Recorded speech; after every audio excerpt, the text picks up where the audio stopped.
Préparez-vous, prenez une grande respiration pour ce qui va suivre, vous n'êtes pas prêts. L'Aurore Project partie 2 est lancée.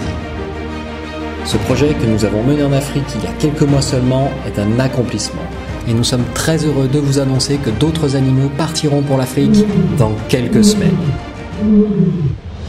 Pour la toute première fois, ce sont des animaux présentés au public qui partiront en Afrique du Sud.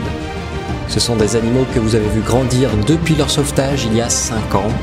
Il s'agit d'Isis et Yoda, les lions présents au sein de l'espace zoologique, et qui s'envoleront bientôt pour l'Afrique du Sud grâce à la fondation 30 millions d'amis qui finance entièrement leur transfert. Vous le savez, l'espace zoologique joue un rôle important dans l'accueil des animaux issus de cirque ou du trafic. Et ces lions ont grandement marqué le refuge et le parc par leur histoire.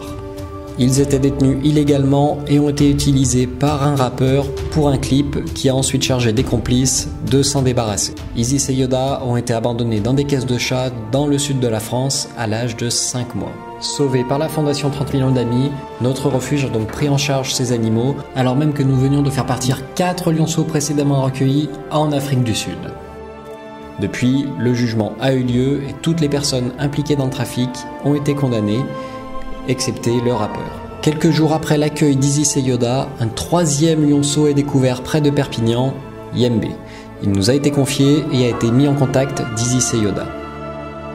Quelques semaines après, suite au décès de Simba, le premier lion secouru par Tonga en 2009 et vivant au sein du parc, les lionceaux sont transférés à sa place afin d'avoir un plus grand espace de jeu dans lequel grandir. Depuis 2020, vous avez donc pu voir grandir ces lions, développer leur crinière pour les mâles et aussi leur caractère. Malheureusement aujourd'hui, nous devons séparer les deux mâles car des tensions apparaissent malgré leur croissance tous ensemble depuis 5 ans. Yembe, qui se remet tranquillement de sa greffe osseuse, est actuellement présenté à 2 lionnes de cirque dans les locaux du refuge. Depuis 5 ans, nous cherchons un sanctuaire prêt à les accueillir. Et le développement du Aurore Project avec Sandwell Sanctuary est une fantastique opportunité. Cette nouvelle partie du projet est intégralement financée par la fondation 30 millions d'amis, du financement de l'enclos jusqu'au transport. Nous sommes très heureux d'avoir à nouveau le soutien exceptionnel de Air France KLM Martinair Cargo. Comme pour Masai et Kiara, Isis et Yoda vivront dans un espace gigantesque de 5 hectares dans la savane africaine. Pour rappel, ils ne sont pas relâchés car les lions imprégnés par l'humain restent trop dangereux.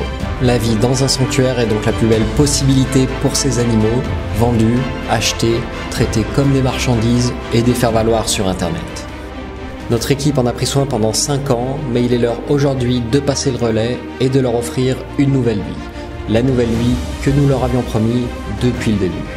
Leur départ est prévu très bientôt, début mars. Venez leur dire au revoir, nous allons organiser des journées spéciales pendant les vacances de février afin d'échanger avec vous, de parler du Aurore Project, de Tonga et de leur avenir.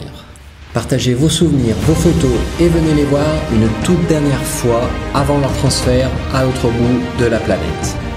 Isis et Yoda seront les 7 et 8e animaux à partir en Afrique grâce au Aurore Project et ce sont les 17 et 18e animaux du refuge à découvrir le continent d'origine de leur espèce.